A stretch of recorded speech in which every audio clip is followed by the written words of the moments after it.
കുടുംബസംഗമല്ല ഇവിടെ നിന്ന് മഹല്ല് കുടുംബസംഗമം. മഹല്ല് കുടുംബസംഗമവും അല്ലാത്ത കുടുംബസംഗമവും ഉണ്ടായാലുണ്ട്. അല്ലാത്തതിലും ഞാൻ പോലുണ്ട്. അല്ലാത്ത കുടുംബസംഗമം ഉണ്ടാവും. വടക്കേതിൽ കുടുംബസംഗമം, തെക്കേതിൽ കുടുംബസംഗമം, മേലേതിൽ കുടുംബസംഗമം, താഴേതിൽ കുടുംബസംഗമം, കിഴക്കേതിൽ കുടുംബസംഗമം, പടിഞ്ഞാറേതിൽ കുടുംബസംഗമം, നടുവിൽ കുടുംബസംഗമം. അങ്ങനെയൊക്കെ കുറെ കുടുംബസംഗമം ഉണ്ടാവും. പലരും വിളിക്കും, നമ്മളെ കുടുംബത്തിന്റെ ഒരു സംഘമുണ്ട്, ഒന്ന് വരുമുണ്ട് പറയും. പോകും, നമ്മൾ പ്രസംഗിക്കും. നമ്മളെവിടെയും പ്രസംഗിക്കും. പ്രസംഗിക്കാൻ സ്ഥലം കിട്ടിയാൽ നമ്മൾ പ്രസംഗിക്കും. നമ്മുടെ ഡ്യൂട്ടി അതാണ്. ഒരുപാട് ഗുണമുണ്ട്, ഒരുപാട് ദോഷമുണ്ട്. ഗുണം എന്തൊക്കെയെന്ന് അവിടെ പറഞ്ഞുകൊണ്ട് ദോഷം ഇവിടെ പറയാം. കാരണം ഇതാ കുടുംബസംഗമം അല്ലാത്തതുകൊണ്ട് ഗുണം അത് അവിടെ പറയാൻ പറ്റൂല. ഇവിടെ ദോഷം പറയാൻ പറ്റും. രണ്ട് ദോഷമുണ്ട്. ഒന്നെന്താ വെച്ചാല്, വലിയ കുടുംബസംഗമൊക്കെ നടന്ന് ഓഡിറ്റോറിയം നിറയെ ആൾക്കാരുണ്ടായി, ഭക്ഷണം കഴിച്ച് ബിരിയാണിയൊക്കെ നല്ല കുട്ടനെ കറുത്ത് ബിരിയാണിയൊക്കെ കഴിച്ച് ഉഷാറായി പിരിഞ്ഞ് ഇതൊക്കെ കൂടി ഇങ്ങനെയാണ് കണ്ടിട്ട് അടുത്ത പള്ളി കമ്മിറ്റി യോഗം അല്ലെങ്കിൽ മദ്രസ കമ്മിറ്റി യോഗം അല്ലെങ്കിൽ പഞ്ചായത്ത് ഇലക്ഷനൊക്കെ ഉണ്ടാകുമ്പോൾ മൂപ്പര് നീച്ചെന്നിട്ട് പറയും, ആ കുടുംബസംഗമത്തിന് വന്ന ആയിരക്കണക്കിന് ആൾക്കാരില്ലേ, ഓലൊക്കെ നമ്മളെ കുടുംബമാണ്, അതുകൊണ്ട് മഹല്ല് കമ്മിറ്റിയിൽ രണ്ടാള് നമ്മളെ പ്രതിനിധികളുമാണെന്ന് അധികാര തർക്കം. അത് കുടുംബസംഗമത്തിന്റെ ഒരു അനന്തര ഫലമാണ്.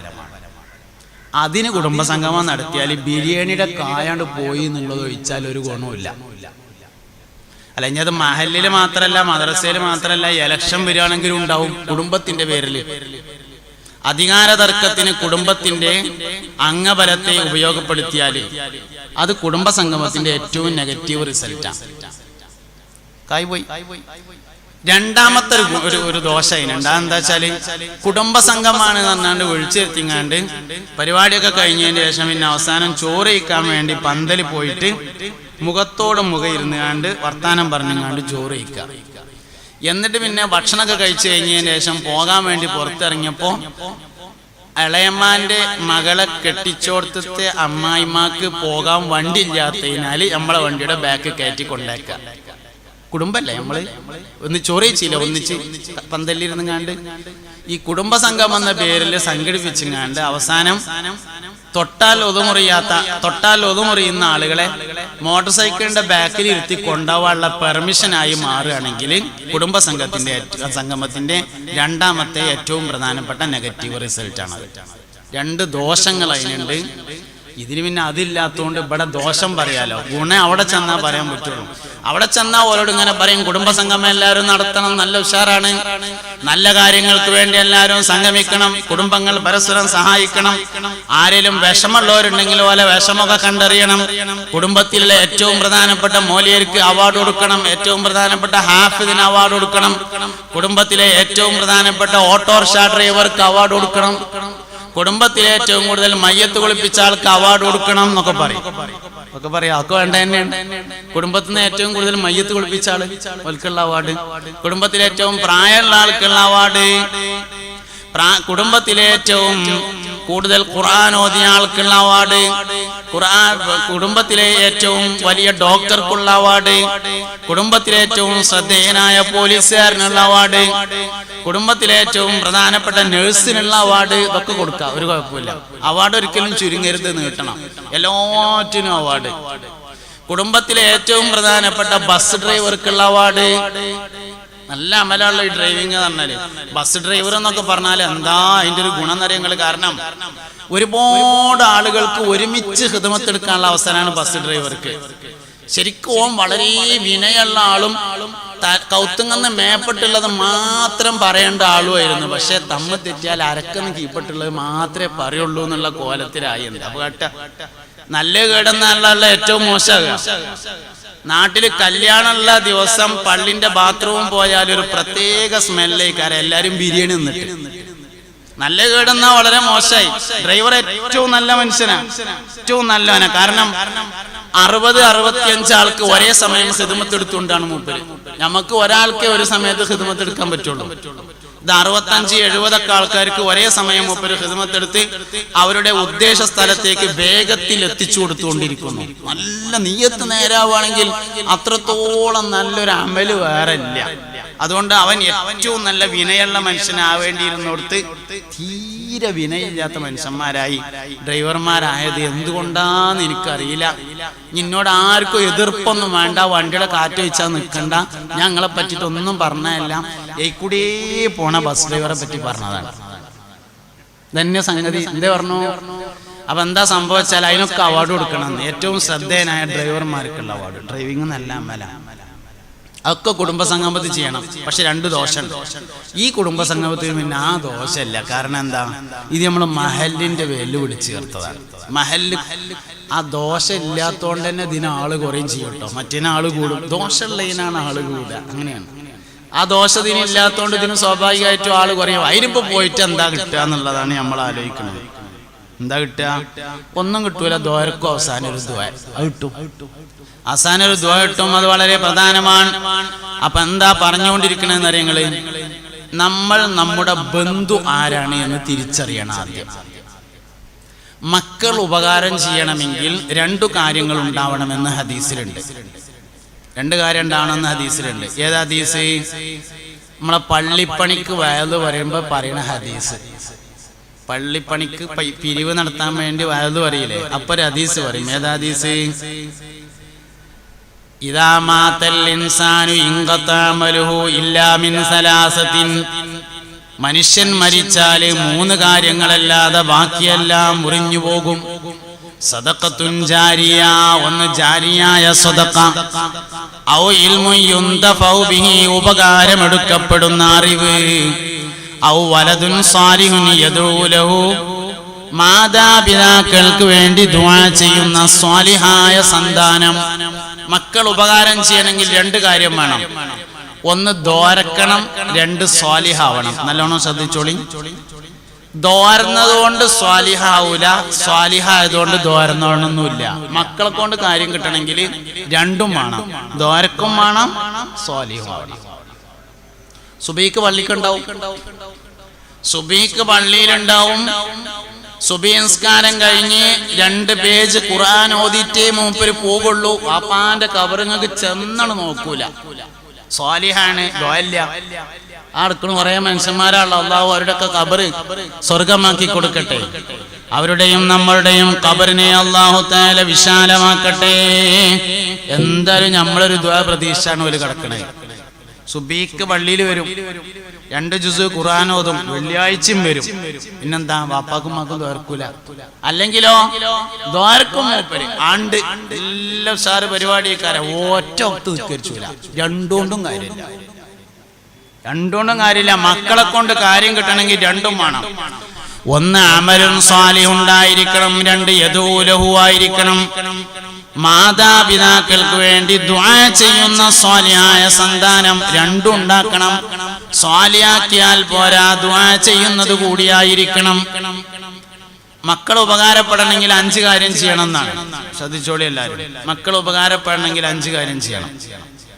ഒന്നാമത്തെ കാര്യം, മക്കളെ ആഗ്രഹിച്ച് കിട്ടിയതായിരിക്കണം. എന്നാലേ മക്കളെ കൊണ്ട് കാര്യം ഉണ്ടാവുള്ളൂ. ഏത് വിഷയം അങ്ങനെ തന്നെയാണ്. ആഗ്രഹിച്ച് കിട്ടിയെങ്കിൽ മാത്രമാണ് കാര്യം ഉണ്ടാവുക. നമുക്കൊരു മൊബൈൽ ഫോൺ കിട്ടിയെന്ന് വിചാരിച്ച, ആഗ്രഹിച്ച് കിട്ടിയതാണെങ്കിൽ അതുകൊണ്ട് ഒരുപാട് ഉപകാരം ഉണ്ടാവും. അല്ല, ജ്യേഷ്ഠൻ ഗൾഫിൽ നിന്ന് വന്നപ്പോ ഒരു ടീഷർട്ട് കൊണ്ടുവന്നു, നമുക്കൊരു ആഗ്രഹവും അതിനോടില്ലെങ്കിൽ ഒരു ഉപകാരം അതുകൊണ്ട് ഉണ്ടാവില്ല. ഒരു ടീഷർട്ട് നമ്മളിങ്ങനെ ആഗ്രഹിച്ച് നിൽക്കുമ്പോഴാണ് ജ്യേഷ്ഠൻ ഗൾഫിൽ നിന്ന് വന്നപ്പോൾ ഒരു നല്ല ടീഷർട്ട് കൊണ്ടുവന്നെങ്കിൽ ഒരുപാട് ഉപകാരം ഉണ്ടാവും. ആഗ്രഹിച്ചതുകൊണ്ടാണ് ഉപകാരം കൂടുതലുണ്ടാകുക. ഇങ്ങനെ മനോഹരമായ ഒരു പള്ളി ഇവിടെ ഉണ്ടാവണമെന്ന ആഗ്രഹം ഉണ്ടായിട്ടുണ്ടെങ്കിൽ ആഗ്രഹിച്ചവർക്കൊക്കെ അതുകൊണ്ട് കാര്യമുണ്ടാവും. ആഗ്രഹിക്കാത്തതിന്റെ ഉപകാരം കുറയും. കല്യാണം കഴിഞ്ഞിട്ട് ആദ്യം തന്നെ 2 ആളും കൂടി ഒരു തീരുമാനം എടുത്തു, നമുക്ക് 3 കൊല്ലത്തിന് കുട്ടികൾ വേണ്ട. അതിന്റെ ഇടയിലാണ്ട് ഉണ്ടായി, ഒരു ഉപകാരം ഉണ്ടാവില്ല. പിന്നെ ഓൻ പറഞ്ഞിപ്പോ എന്താ കാട്ട, നമ്മൾ അങ്ങനെ തീരുമാനിച്ചെങ്കിലും പടച്ചോൻ തരികയാണെങ്കിൽ വാങ്ങല്ലാതെ ഇപ്പൊ എന്താ കാട്ട. ഇടങ്ങേറായതാണ്, ഇടങ്ങേറായിട്ട് വാങ്ങിയതാണെങ്കിൽ പിന്നെ ആ കുട്ടിനെ കൊണ്ട് ഇടങ്ങേറന്നെ ഇക്കാരം. ഞാൻ ഇപ്പൊ നിങ്ങളെ പറ്റിയിട്ട് തന്നെയാണ് ഈ പറയണത് കേട്ടോ. ഭാഷ മലപ്പുറത്തതാണെന്ന് കരുതിയിട്ട് മലപ്പുറത്തെ ആൾക്കാരെ പറ്റിയിട്ടാണെന്ന് വിചാരിക്കരുത്. ഭാഷ ഞാൻ മാറ്റണ്ടെന്ന് വിചാരിച്ചതാണ്. വേണമെങ്കിൽ ഇങ്ങനെ അലക്കി തേച്ച് സ്ഥിരട്ട് മടക്കിയിട്ടൊക്കെ പറയാനൊക്കെ കഴിയും. അത് വേണ്ടല്ലേ, നമുക്ക് നമ്മളെ ഭാഷയിൽ പറഞ്ഞ്. പിന്നെ നിങ്ങൾക്ക് മനസ്സിലാവണില്ലെങ്കിലേ ഞാൻ മാറ്റണ്ടുള്ളൂ. നിങ്ങൾക്ക് മനസ്സിലാവുന്നുണ്ട് എന്ന് മുഖത്ത് ചിരിയുള്ളത് കൊണ്ട് എനിക്ക് മനസ്സിലാവുന്നുണ്ട്. അതുകൊണ്ട് പിന്നെ മാറ്റേണ്ട കാര്യമല്ല. ഉണ്ടല്ലോ, മനസ്സിലാവുണ്ടല്ലോ, എല്ലാവർക്കും മനസ്സിലാവുന്നുണ്ട്. മനസ്സിലായേ പറ്റൂ. എന്താ സംഭവം എന്ന് നിങ്ങള് കല്യാണം കഴിഞ്ഞിട്ട് ഒരു 4 മാസം കഴിഞ്ഞ് സുബഹി നിസ്കാരം കഴിഞ്ഞിട്ട് അസീസ് മാഷ് ചായ കുടിക്കാൻ വേണ്ടി പീടിയിൽ ചെന്നിട്ട് കാൽച്ചായ ഓർഡർ ചെയ്തിങ്ങനെ ഇരിക്കുമ്പോ അബ്ദുൽ ഗഫൂർ വരുന്നുണ്ട്, അസീസ് മാഷ് ഏറ്റവും ക്ലോസ് ഫ്രണ്ട്. അപ്പൊ ഗഫൂറിനോട് പറഞ്ഞു, ഗഫൂറെ ഒന്നുകൂടെ അടുത്തേക്ക് വന്നാ സംഗതി പറ്റിച്ചു എന്നാ തോന്നുന്നത് കേട്ടോ, പെണ്ണുങ്ങൾക്ക് ഈ മാസം കുളി ഉണ്ടായിട്ടില്ല. ഏത് സിറാത്ത് പാലം കിടക്കുമ്പോ കയ്യമ്മ പിടിച്ച് കൊണ്ടുപോകാൻ വേണ്ടി മജ്ലിസിനൂർക്ക് നമ്മൾ 313 നീർച്ചയാക്കിയ ആ കുട്ടിനെ അല്ലാഹു തആല തന്ന നേരത്തെ അസീസ് ഗഫൂറിനോട് പറഞ്ഞ വർത്താനം പറ്റിച്ചു എന്നാ തോന്നുന്നത്. ഈ കുട്ടി പിന്നെ എൻ്റെ മുതല് മുഴുവൻ പറ്റിച്ചിങ്ങാണ്ട് ചാടിയില്ലെങ്കിലല്ല അത്ഭുതം. ഇതന്നെ സംഭവം. മക്കളെ കൊണ്ട് ഉപകാരം ഉണ്ടാവണമെങ്കിൽ ആഗ്രഹിച്ച് കിട്ടിയതായിരിക്കണം. ഇഞ്ഞിങ്ങൾക്ക് ഞാൻ ഈ പറഞ്ഞത് മനസ്സിലായില്ലെങ്കിലൊട്ടും മനസ്സിലാകൂല. ഇതന്നെ പടച്ചോനെ ഉസ്താദ്, ഇനിയിപ്പോ എന്താ കാട്ടുക? ഇനിയിപ്പണ്ട് ആഗ്രഹിച്ചാളി, അല്ലാതെ എന്താ കാട്ടുക? ഇനിയിപ്പോ അങ്ങനെ കായിപ്പോയല്ലോ, ഇപ്പൊ ഞാൻ എന്താ കാട്ടുക എന്ന് ചോദിച്ചാൽ എന്റെ മറുപടി എന്താണ്?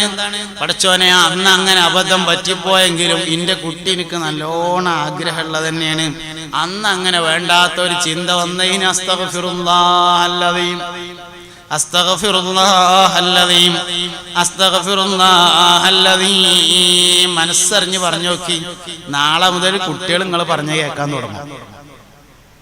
അപ്പൊ ഒന്നാമത്തെ കാര്യം ആഗ്രഹിച്ച് കിട്ടിയതായിരിക്കുക. രണ്ടാമത്തെ കാര്യം എന്താ വെച്ചാല് ഉദ്ദേശത്തിനനുസരിച്ച് പേരിടുക. അതിന് മക്കൾക്ക് മാത്രമല്ല, എന്ത് സാധനത്തിന് നമ്മൾ പേരിടുമ്പോഴും ഉദ്ദേശത്തിനനുസരിച്ചിടണം. ഖിദർ ജുമാ മസ്ജിദ് ഉദ്ദേശത്തിനനുസരിച്ചിടണം. മുഹിയുദ്ദീൻ പള്ളി ഉദ്ദേശത്തിനനുസരിച്ചിടണം. തഖ്വ ജുമാ മസ്ജിദ് ഉദ്ദേശത്തിനനുസരിച്ചിടണം. സൂപ്പർ മാർക്കറ്റിന് പേരിടാണെങ്കിലും അങ്ങനെ തന്നെയാണ്, ഉദ്ദേശത്തിനനുസരിച്ചിരിക്കണം. മൈഷത്ത് തട്ടുകട, ആ മഞ്ചേരി ഭാഗത്ത് കൂടെ എന്നാൽ ഇങ്ങനെ യാത്ര ചെയ്തപ്പോ ഒരു തട്ടുകടക്ക് പേരിട്ടേണ്ടാണ് എന്ത് മൈഷത്ത് തട്ടുകട. റോഡ് സൈഡിൽ കെട്ടിണ്ടാക്കുന്നതിനോടൊന്നും എനിക്ക് വലിയൊരു യോജിപ്പില്ല. എന്ത് മൈഷത്തായാലും വാടക കൊടുക്കണം, നിയമപ്രകാരം രജിസ്റ്റർ ചെയ്ത് നീതി അടക്കുന്നതായിരിക്കണം എന്നുള്ളതാണ് എൻ്റെ അഭിപ്രായം. നമ്മളെപ്പോഴും പറയും പോലെ നമുക്ക് നമ്മളെ അഭിപ്രായം പറയാനേ നിർവാഹമുള്ളൂ. നിങ്ങളെ അഭിപ്രായം എനിക്ക് പറയാൻ നിർവാഹമില്ലല്ലോ, അത് നിങ്ങൾക്കേ പറയാൻ കഴിയുള്ളൂ. നിയമപ്രകാരം രജിസ്റ്റർ ചെയ്ത് നീതി അടക്കുന്നതായിരിക്കണമെന്നും റോഡ് സൈഡിലും പുറമ്പോക്കിലും കെട്ടിയുണ്ടാക്കിയതാകരുത് എന്നുമാണ് എൻ്റെ അഭിപ്രായം. മൈഷത്താണെങ്കിൽ അങ്ങനെ ആയിരിക്കണം. നിയമത്തെ മറികടന്നുകൊണ്ടുണ്ടാക്കുന്നത് തൊയ്യിബാവൂല. അതാണ് മൂന്നാമത്തെ കാര്യം. എന്താ മൂന്നാമത്തത്? ഹലാലും തൊയ്യിബുമായ ഭക്ഷണം കൊടുക്കണം കുട്ടികൾക്ക്. നമ്മൾ നേരാണെങ്കിലും അങ്ങനെ തന്നെയാണ്. ഹലാലും തൊയ്യിബുമായ ഭക്ഷണം കഴിച്ചാലേ നേരാവുള്ളൂ. ഹലാലും തൊയ്യിബുമായ ഭക്ഷണം കഴിച്ചാലേ നേരാവുള്ളൂ. എന്താ ഹലാലും തൊയ്യിബും തമ്മിലുള്ള വ്യത്യാസം?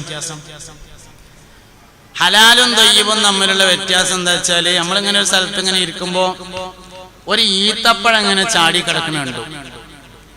അപ്പൊ ഒരു ഈത്തപ്പഴം ഇങ്ങനെ കിട്ടിയാൽ അത് നഷ്ടപ്പെട്ട ആളത് അന്വേഷിക്കാൻ ഒരു സാധ്യതയും ഇല്ലാത്തതിനാൽ കിട്ടിയ ആൾക്ക് ഉടമപ്പെട്ടതായിരിക്കും അത്.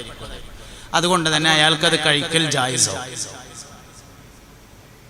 മനസ്സിലായോന്നറിയില്ല നിങ്ങൾക്ക്? പള്ളിയിൽ നിന്ന് ദുഹ്ർ നിസ്കാരം കഴിഞ്ഞ് വീട്ടിലേക്ക് മടങ്ങിപ്പോകുമ്പോ അബ്ദുറഹ്മാന്റെ വീട്ടുവളപ്പിൽ നിന്ന് മാവിന്റെ കൊമ്പ് റോട്ടിലേക്ക് ചാഞ്ഞു നിൽക്കുന്നു. അതിൽ നിന്ന് ഒരു പച്ചമാങ്ങ താഴെ വീണ് കിടക്കുന്നു. അതെടുത്തു വീട്ടിൽ കൊണ്ടുപോയി ഉണക്കമുളക് ചുട്ടതും ഉണക്കൽ മീനിന്റെ തലയും ചേർത്ത് ഉപ്പ് ചേർത്ത് ചമ്മന്തി അരച്ച് തിന്നു. മനസ്സിലിങ്ങനെ കരുതി, ഒരു മാങ്ങയല്ലേ, അബ്ദുറഹ്മാൻ അത് ഇഷ്ടമില്ലാതിരിക്കുവോ? എന്തായാലും ഒരു മാങ്ങ വീട്ടുമുക്ക് വീണത് ഞാൻ എടുത്തുണ്ടായാൽ അബ്ദുറഹ്മാൻ ഇഷ്ടമുണ്ടാവും, ഹലാലായി. കാരണം എന്താ? അവന് ഇഷ്ടമുണ്ടാകും എന്നതിൽ ഗലബത്തുള്ളന് അമിതമായ തോന്നലുണ്ടെങ്കിൽ ഹലാലാവും. തൊയ്യിബാവണമെങ്കിൽ അസ്ർ നിസ്കാരത്തിന് അബ്ദുറഹ്മാനെ കണ്ടു. അപ്പൊ അബ്ദുറഹ്മാനോട് പറഞ്ഞു, അബ്ദുറഹ്മാനെ, അന്റെ തൊടൂന്ന് റോട്ടിലേക്ക് ചെരിഞ്ഞു നിന്നിരുന്ന മാവിൽ നിന്ന് വീണ മാങ്ങ ഞാൻ വീട്ടിലേക്ക് കൊണ്ടുപോയി ചമ്മന്തി അരച്ചു എന്ന് പറഞ്ഞപ്പോ അബ്ദുറഹ്മാൻ പറഞ്ഞു, ഗഫൂറെ, കൊണ്ടുപോയതും ഞാൻ പൊരുത്തപ്പെട്ടു, ഇനി ചാടിക്കിടക്കുന്നത് മുഴുവൻ കൊണ്ടേക്കോ അതും ഞാൻ പൊരുത്തപ്പെട്ടു, തെഗീലെങ്കി ഇതിന്റെ മരത്തുമ്മ കയറി അർത്ഥോ അതും ഞാൻ പൊരുത്തപ്പെട്ടു എന്ന് പറഞ്ഞാൽ തൊയ്യിബായി. ഇതന്നെ. അതിപ്പോ നിങ്ങള് കല്യാണം പറയാൻ മറന്നാലും ഞാൻ പിന്നെ അങ്ങോട്ട് വരാൻ മറക്കണ്ടെന്ന് കരുതിയിട്ട് ഇങ്ങോട്ട് പോകുന്നതാണ്. കുഴപ്പമൊന്നുമില്ല, പറയാൻ മറന്നാലും പോകാൻ മറക്കണ്ട, പൊയ്ക്കോളി. ഭക്ഷണം കഴിക്കരുത്, ഭക്ഷണം കഴിക്കരുത്. എന്താ കാരണം? അഭിമാനം ഉണ്ടാവില്ല ആ ഭക്ഷണത്തില്. അഭിമാനമില്ലാത്ത ഭക്ഷണം തൊയ്യിബാവൂല. അഭിമാനമതിന് ക്ഷതം വരും വെള്ളം കുടി, എന്നാലൊഴിക്കും അന്നു ഞാനാ നടപടി. സയ്യിദുനാ ഇമാമുനാ ശാഫിഈ റളിയല്ലാഹു അൻഹു പറഞ്ഞതാണ്, ഒരു ഗ്ലാസ് വെള്ളം കുടിക്കുന്നത് അഭിമാനത്തിന് ക്ഷതം വരുത്തുമെങ്കിൽ തിരക്കി കുടിക്കുക, തിരക്കിയിട്ട് വാങ്ങുക, തിക്കി തിരക്കി. അഭിമാനം നഷ്ടപ്പെടുന്നുവെങ്കിൽ ഹലാലാകും, തൊയ്യിബാവൂല. മനുഷ്യന്റെ അഭിമാനം വളരെ പ്രധാനപ്പെട്ടതാണ്. അഭിമാനം കളഞ്ഞു കുടിക്കാൻ പാടില്ല. കല്യാണത്തിന് ചെന്നപ്പോ 2 പന്തലാണ്. ഒന്ന് VIP-കൾക്കുള്ള പ്രത്യേക പന്തല്, ഒന്ന് AIP-കൾക്കുള്ള സാധാരണ പന്തല്. രണ്ടൊന്നും ചോറിക്കാൻ പറ്റില്ല, രണ്ടും പറ്റൂല. അഭിമാനം നഷ്ടപ്പെട്ടു. അഭിമാനം കളഞ്ഞിട്ടുള്ള ഭക്ഷണം കഴിക്കാൻ പാടില്ല, തൊയ്യിബാവൂല, ഹലാലാവും. ഭക്ഷണം ഹലാലായാൽ പോരാ, ഭക്ഷണം തൊയ്യിബായിരിക്കണം. കുട്ടികൾ നന്നാവാൻ 3ാമത്തെ കാര്യം, ഒന്നാമത്തത് ആഗ്രഹിച്ച് കിട്ടിയതാകുക, രണ്ടാമത്തത് ഉദ്ദേശത്തിനനുസരിച്ച് പേരിടുക. അബൂബക്കർ സിദ്ദീഖ് റളിയല്ലാഹു അൻഹുവിന്റെ മാതിരി ആക്കാൻ കരുതിയിട്ടുണ്ടെങ്കിൽ അബൂബക്കർ എന്ന് പേരിട്ടോളി. ഏറ്റവും ചുരുങ്ങിയത് ജോയിന്റ് സെക്രട്ടറി എങ്കിലും ആകും. ഈ ജനറൽ സെക്രട്ടറി ആയില്ലെങ്കിൽ എന്തേലും ആവും. എന്താവണം? അബൂബക്കർ സിദ്ദീഖിന്റെ പേരാണ് എന്ന് കരുതി ഇട്ടതായിരിക്കണം. വല്യാപ്പാന്റെ പേര് എന്ന് കരുതിയ വല്യാപ്പാന്റെ ഗുണം. വല്യാപ്പ ഗുണമുള്ള ആളാണെങ്കിൽ കുഴപ്പമൊന്നുമില്ല. മുഹ്യിദ്ദീൻ ഷെയ്ഖിന്റെ പേരാണ് എന്ന് കരുതിയിട്ടതാണെങ്കിൽ മുഹ്യിദ്ദീൻ ഷെയ്ഖിന്റെ ഗുണം ഉണ്ടാവും. ഹംസ റളിയല്ലാഹു അൻഹുവിന്റെ പേരായിക്കോട്ടെ കുട്ടിക്ക് എന്ന് കരുതിയാൽ ഹംസ റളിയല്ലാഹു അൻഹുവിന്റെ ഗുണം ഉണ്ടാവും. ഉമർ ഇബ്നുൽ ഖത്താബിന്റെ പേരിടാൻ കുട്ടിക്ക് എന്ന് കരുതിയാൽ ഉമർ ഖത്താബിന്റെ ഗുണം ഉണ്ടാവും. ബദരീങ്ങളുടെ പേരായിക്കോട്ടെ എന്ന് കരുതിയാല് ബദരീങ്ങളുടെ ഗുണുണ്ടാവും. ഉഹുദീങ്ങളുടെ പേരായിക്കോട്ടെ എന്ന് കരുതിയാൽ ഉഹുദീങ്ങളുടെ ഗുണുണ്ടാവും. പുന്നാര നബി തങ്ങളുടെ പേരായിക്കോട്ടെ എന്റെ കുട്ടിക്ക് എന്ന് കരുതിയിട്ട് ഒരാളിട്ടാൽ നബി തങ്ങളുടെ ഗുണമുണ്ടായിരിക്കും തന്നെ. ഇബ്രാഹിം നബി അലൈഹി ഇസ്ലാമിന്റെ പേരായിക്കോട്ടെ എന്ന് കരുതിയാൽ ഇബ്രാഹിം നബിന്റെ ഗുണുണ്ടാവും. എന്താണോ ഉദ്ദേശം അതിനനുസരിച്ചുള്ള പേരിടണം. മൂന്നാമത്തേത് ഹലാലും തൊയ്യിബുമായ ഭക്ഷണം കൊടുക്കുക എന്നതാകുന്നു. ഹലാലും തൊയ്യിബുമായ ഭക്ഷണം കൊടുക്കുക.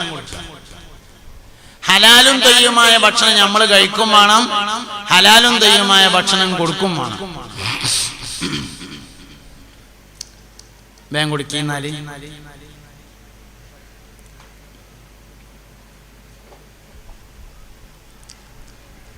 നിങ്ങൾ ഇങ്ങോട്ട് നോക്കിയാലേ എനിക്ക് പറയാൻ കഴിയുള്ളൂ എന്നുള്ളതാണ്. യാ നബി സലാം അലൈക്കും, യാ റസൂൽ സലാം അലൈക്കും, യാ ഹബീബ് സലാം അലൈക്കും, സ്വലവാത്തുല്ലാഹി അലൈക്കും.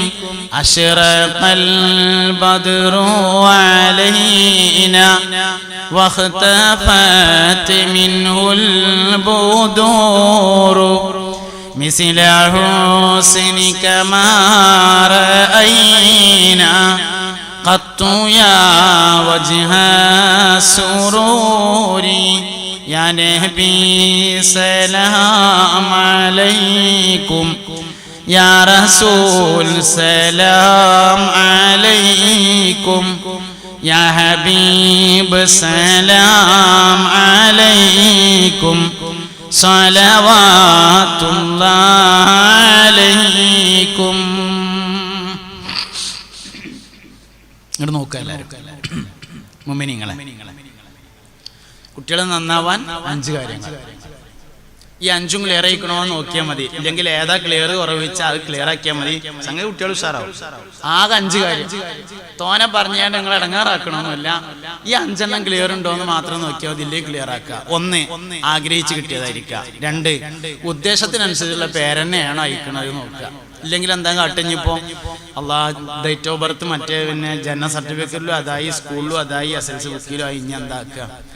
ഇനി നല്ലൊരു പേര് സങ്കല്പിക്കുകയെങ്കിലും ചെയ്യാം. ഏറ്റവും ചുരുങ്ങിയത് അങ്ങനെങ്കിലും ചെയ്യാം. നല്ലൊരു പേര് നമ്മൾ സങ്കല്പിക്കുകയെങ്കിലും ചെയ്യാം. അവനാനെ പേര് അവനാനെ തന്നെ ഇടാൻ പറ്റും. അവനാന് നല്ലൊരു പേര് അവനാൻ തന്നെ സ്വന്തമായിട്ട് തന്നെ ഇടാൻ പറ്റും.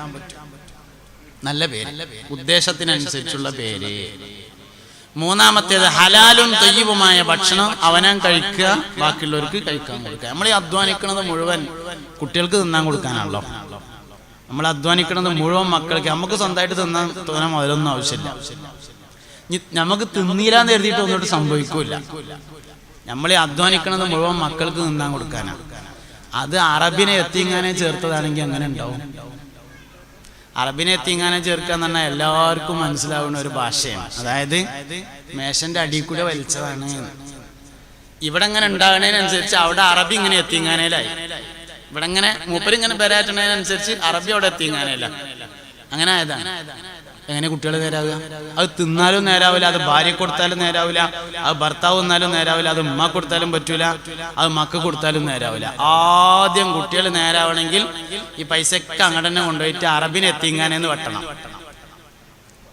സത്യം, നിങ്ങളൊന്നും വിചാരിച്ചിട്ടും കാര്യമില്ല. ഇങ്ങനെ തന്നെയാണ് സംഗതി. ഇങ്ങനെ തന്നെയാണ് നമ്മൾ അധ്വാനിക്കുന്നത് മുഴുവൻ മക്കൾക്ക് വേണ്ടിയിട്ടാണ്. എന്നിട്ട് അവസാനം ആ മക്കൾ ഉപകാരമില്ലാതെ പോയാൽ എന്ത് ഗുണമുള്ളത്? മക്കൾ ഉപകാരം ചെയ്യണമെങ്കിൽ ഹലാലും ത്വയ്യിബുമായ ഭക്ഷണം സ്വന്തമായി കഴിക്കുകയും ഭാര്യ സന്താനങ്ങൾക്ക് അത് കഴിക്കാൻ കൊടുക്കുകയും വേണം. ഹലാലാവണം, ത്വയ്യിബായിരിക്കണം. മൂന്നാമത്തെ കാര്യം ദീനിയും ദുന്യവിയുമായ ഇൽമു പഠിപ്പിക്കണം. ജീവിക്കാൻ ആവശ്യമായ വിവരം പഠിപ്പിക്കണം കുട്ടികളെ. വിവരത്തിലെ ഏറ്റവും വലിയ വിവരം ജീവിക്കാനുള്ള വിവരമാണ്. ഒരാൾക്ക് കുറേ വിവരമുണ്ട്, ജീവിക്കാൻ പറ്റിയില്ലെങ്കിൽ അതുകൊണ്ടൊരു കാര്യമില്ലല്ലോ. വിവരങ്ങളിലെ ഏറ്റവും വലിയ വിവരം ജീവിക്കാനുള്ള വിവരമാണ്. അതുകൊണ്ട് ജീവിക്കാൻ ആവശ്യമായ ദീനിയും ദുന്യവിയുമായ ഇൽമ പഠിപ്പിക്കണം. 4-മത്തേത്. 5-മത്തേത് മാതാപിതാക്കൾ മക്കൾക്ക് വേണ്ടി മനസ്സറിഞ്ഞു ദുആ ചെയ്യണം. ഉമ്മാന്റെയും വാപ്പാന്റെയും ദുആന്റെ അത്ര കുട്ടികൾക്ക് ഉപകാരമുള്ള വേറെ ദുആ ഉണ്ടാവില്ല. നമുക്ക് ദ്വാരക്കാൻ തീരെ നേരം കിട്ടൂല. ദ്വാരക്കാൻ എന്തെങ്കിലും കൊടുക്കാം. കുട്ടികൾ സാലിഹാവാൻ വേണ്ടി തോരുന്നോളി ഒരു 2250 റുപ്യ എനിക്ക് വരാൻ നേരം ഉണ്ടാവില്ല കേട്ടോ. 2250 തന്നില്ലെങ്കിലും വേണ്ടില്ല, വരാൻ നേരം ഉണ്ടാവണം. അതാ വേണ്ടത്. മക്കൾക്ക് വേണ്ടി ദ്വാരക്കാൻ നമുക്ക് തീരെ നേരമില്ല. നമ്മൾ എന്താ വെച്ചാ കൊടുക്ക. വേറെ ആരെങ്കിലും ദ്വാരന്ന് കിട്ടിയാൽ നമുക്ക് ഖൈറായി, നമുക്ക് നേരമില്ല. ഇതാണ് സംഗതി. മാതാപിതാക്കൾ മക്കൾക്ക് വേണ്ടി മനസ്സറിഞ്ഞു ദുആ ചെയ്യണം. എന്റെ ഈ ശബ്ദം സഹോദരിമാര് കേൾക്കുന്നുണ്ടെന്ന് ഞാൻ മനസ്സിലാക്കുന്നു. ഉമ്മമാര് മനസ്സറിഞ്ഞു തോർന്ന ആൾക്കാരാണ് ചരിത്രത്തിലെ ഏറ്റവും ശ്രദ്ധേയരായ ആളുകൾ മുഴുവൻ. ചരിത്രത്തിൽ ശ്രദ്ധേയരായ മുഴുവൻ ആൾക്കാരും പരിശോധിച്ചാൽ ഇമ്മാര് മനസ്സറിഞ്ഞു തോരുന്നവരാണ്. ഓക്കെ, മുഹ്യിദ്ദീൻ ഷേഖ്, ഗൗസുൽ ആദം സുൽത്താൻ മുഹ്യിദ്ദീൻ അബ്ദുൽ ഖാദിർ ജീലാനി ഖദ്ദസല്ലാഹു സിറുൽ അസീസ് ഉമ്മാന്റെ ദുആ. മാനവരുടെ പിതാവ് അബൂ സാലിഹ് നേരത്തെ മരണപ്പെട്ടു. ഉമ്മയാണ് നോക്കിയത്, ഉമ്മയാണ് തോരുന്നത്. ഉമ്മാന്റെ ഉപദേശങ്ങളാണ് മുഹ്യിദ്ദീൻ ഷേഖ് റളിയല്ലാഹു അൻഹു ഉണ്ടായത്. സയ്യിദുനാ ഇമാമുനാ ഷാഫി റളിയല്ലാഹു അൻഹു ഉമ്മാന്റെ ദുആയാണ്. വാപ്പ ചെറുപ്പത്തിൽ മരിച്ചു, ഉമ്മാന്റെ ദുആയാണ് ഷാഫി ഇമാമിന്. ബഹുമാനപ്പെട്ട സയ്യിദുനാ മുഹമ്മദ് ഇബ്നു ഇസ്മാഈൽ ബുഖാരി റളിയല്ലാഹു അൻഹു ജന്മനാ കണ്ണ് കാണാത്തയാളായിരുന്നുവെന്നും മഹാനവർകളുടെ ഉമ്മ ദുആ ചെയ്ത് 4000 അല്ലെങ്കിൽ 40,000 പണ്ഡിതന്മാരെ നേരിൽ കണ്ട് ഇൽമ നേടി ബഹുമാനപ്പെട്ട ഇമാമുനാ ബുഖാരി റളിയല്ലാഹു അൻഹു. ഉമ്മാന്റെ ദുആ. ജന്മനാ കണ്ണിന് കാഴ്ച കുറഞ്ഞ ആളാണ്. ഉമ്മാന്റെ ദുആ. 4000 ഉസ്താദുമാര്, 4 എണ്ണം മര്യാദക്ക് നമുക്കുണ്ടോ? അതിൽ തന്നെ 1ാം ക്ലാസ്സിലെ ഇബ്രാഹിം മല്ലാക്കാനെ ഓർമ്മ ഉണ്ടോ? ആകെ ഉള്ളത് 1ാം ക്ലാസ്സിലെ ഇബ്രാഹിം മല്ലാക്കയാണ്. മൂപ്പരട്ട് ഓർമ്മയില്ല. ഏത് നാട്ടുകാരനാ? അല്ലടാ നമ്മൾ ഇബ്രാഹിം മല്ലാക്ക ഏത് നാട്ടുകാരനായിരുന്നു? ഓന്റെ ഉസ്താദിനെ പറ്റി വേറുള്ളവരോട് ചോദിച്ചിട്ട് വേണം. ഇതാണ് കോലം. ഉസ്താദ്മാരെ ഓർമ്മയില്ല നമുക്ക്. ആർക്കും ഇല്ല എന്നല്ല ഞാൻ പറഞ്ഞത്, നല്ലൊരു ശതമാനത്തിന് ഓർമ്മയില്ല എന്നാണ്. ഗുരുനാഥന്മാര് വളരെ പ്രധാനപ്പെട്ടതാണ്. അതുകൊണ്ട് ഗുരുനാഥന്മാരെ ഓർമ്മ വേണം. ഇല്ലെങ്കിൽ എന്താ കാട്ടുക? അല്ലെങ്കിൽ ഉമ്മാനോട് പോയിട്ട് ചോദിച്ചു നോക്കണം, അമ്മ ഞാൻ ഇങ്ങനെ മൂക്കൊൽപ്പിച്ചുകൊണ്ട് ഇങ്ങനെ ചെന്നപ്പോ പിന്നെ 1ാം ക്ലാസ്സിലുള്ള ഉസ്താദ് ആരായിരുന്നു എന്ന് ചോദിച്ചു നോക്കണം. ജീവിച്ചിരിക്കുന്ന ആളാണെങ്കിൽ ഒന്ന് പോയി കണ്ടിട്ട് ഒരു 500ന്റെ പുതിയ നോട്ട് കൊടുത്തുങ്ങാണ്ട് ഒന്ന് ദ്വാരക്കാൻ വേണ്ടി പറയണം. പോകുമ്പോ ലേശം ആപ്പിളും വാങ്ങിക്കളി. മരണപ്പെട്ടു പോയ ആളാണെങ്കിൽ ഖബർ അറിയെങ്കിൽ ചെന്നിട്ട് ഒരു അസ്സലാമു അലൈക്കും പറഞ്ഞൊരു ഫാത്തിഹ ഓതുവായിരുന്നാള്. അത് രണ്ടും പിടുത്തം കിട്ടണില്ലെങ്കിലും ഒരു ഫാത്തിഹ ഓതിയിട്ട് പാർസലെങ്കിലും അയച്ചാളി, ജീവിതം മെച്ചപ്പെടും.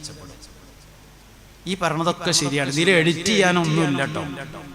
ഇതിൽ എഡിറ്റ് ചെയ്യാനൊന്നുമില്ല. അത് ആദ്യം ഞാൻ വെള്ളം കുടിച്ചപ്പോൾ പറഞ്ഞായിരുന്നു, അങ്ങനെ പറയാൻ വേണ്ടി ഒന്നുമില്ല. ഈ പറഞ്ഞത് മുഴുവൻ ഇങ്ങനെ തന്നെയാണ്. ഞാൻ തന്നെ എടുത്തോളി.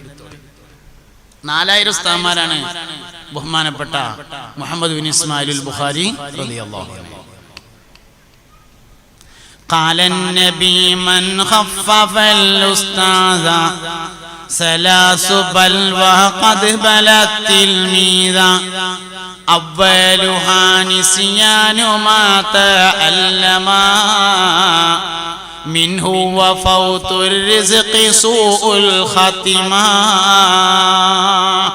قال النبي മുസ്തഫായ നബി സല്ലല്ലാഹു അലൈഹി വസല്ലം തങ്ങൾ പറഞ്ഞിരിക്കുന്നു, മൻ ഖഫഫൽ ഉസ്താദ, ഒരാൾ ഗുരുവിനെ നിസാരമാക്കിയാൽ, 3 ബൽവ, 3 പരീക്ഷണങ്ങൾ, ഖദ് ബലത്തിൽ മീദ, വിദ്യാർത്ഥി നേരിടേണ്ടി വരുന്നതാണ്. ഗുരുവിനെ നിസ്സാരമാക്കിയാൽ 3 പരീക്ഷണം ഉണ്ടാവും. അത് ഏത് ഗുരു ആണെങ്കിലും, ഓനെ ഡ്രൈവിംഗ് പഠിപ്പിച്ച ഗുരുനാഥനാണെങ്കിലും ഗുരുവിനെ ഇൻസൾട്ട് ചെയ്താൽ 3 പരീക്ഷണം ഉണ്ടാവും. ഏത് ഗുരു ആണെങ്കിലും ഗുരുവിനെ ഇൻസൾട്ട് ചെയ്താൽ 3 പരീക്ഷണം ഉണ്ടാവും. അവ്വലുഹ, ഒന്നാമത്തേത്, നിസ്യാനുമാ തഅല്ലമ മിന്നു, അവനിൽ നിന്ന് പഠിച്ചത് മറന്നു പോകുന്നതാണ്. മൊത്തം മറക്കുന്നല്ല, അവനിൽ നിന്ന് പഠിച്ചത് മറക്കും.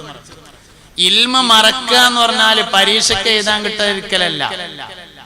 ഇൽമ മറക്കുക പറഞ്ഞാലേ വിവരം മറക്കുക എന്ന് പറഞ്ഞാൽ എന്താ? പരീക്ഷയ്ക്ക് എഴുതാൻ കിട്ടൂല എന്നല്ല. പരീക്ഷയ്ക്ക് പോയി എഴുതും, ഓന് ഫസ്റ്റ് ക്ലാസ് ഉണ്ടാവും, ഓന് റാങ്ക് ഉണ്ടാവും, ഓന് സ്വർണ്ണ മെഡൽ ഉണ്ടാവും, ഓന് റബീഉൽ അവ്വലിൽ മാല കിട്ടും, എല്ലാം കിട്ടും. ഇൽമിന്റെ മറവി എന്ന് പറഞ്ഞാൽ പഠിച്ചത് ആവശ്യം വരുന്ന സമയത്ത് ഓർമ്മയില്ലാതെയാവലാണ്. മയ്യിത്ത് നിസ്കാരം പഠിച്ചു, കയ്യെട്ടിയിട്ട് 2ാമത്തെ തക്ബീറിലിട്ട് പടച്ചോനെ റബ്ബേ ഇനിയിപ്പോ എന്താ വേണ്ടതെന്ന് ഓർമ്മയില്ല. ആവശ്യ നേരത്തെ ഓർമ്മയില്ലാതെ പോകും. അതാണ് ഇൽമിന്റെ മറവി. അത് ഗുരുവിനെ നിസ്സാരമാക്കിയവനും ഉണ്ടാവും. ആവശ്യ നേരത്തെ ഗിയർ മാറ്റാൻ മറക്കുന്നു. ഡ്രൈവിംഗ് പഠിപ്പിച്ച ആളെ ഇൻസൾട്ട് ചെയ്താലേ ഗിയർ മാറ്റേണ്ട നേരത്തെ ഓർമ്മ വരണ്ടേ. അത് പിന്നെ കുറച്ച് കഴിഞ്ഞിട്ട് അതാ ഞാൻ ഗിയർ മാറ്റാൻ മറന്നു എന്ന് പറഞ്ഞാൽ ഡിവൈഡർമ പോയിട്ട് മറിഞ്ഞിട്ടുണ്ടാവും സാധനം. ആവശ്യ നേരത്തെ മറക്കും ഗുരുവിനെ നിസ്സാരാക്കിയാലേ. എന്നാ ഓനത് അറിയായിട്ടാണോ? അല്ലല്ലോ. ഡ്രൈവിംഗ് ഞാൻ ഉദാഹരണം പറഞ്ഞതാണ്. ബാക്കിയൊക്കെ അതേമാതിരി തന്നെ.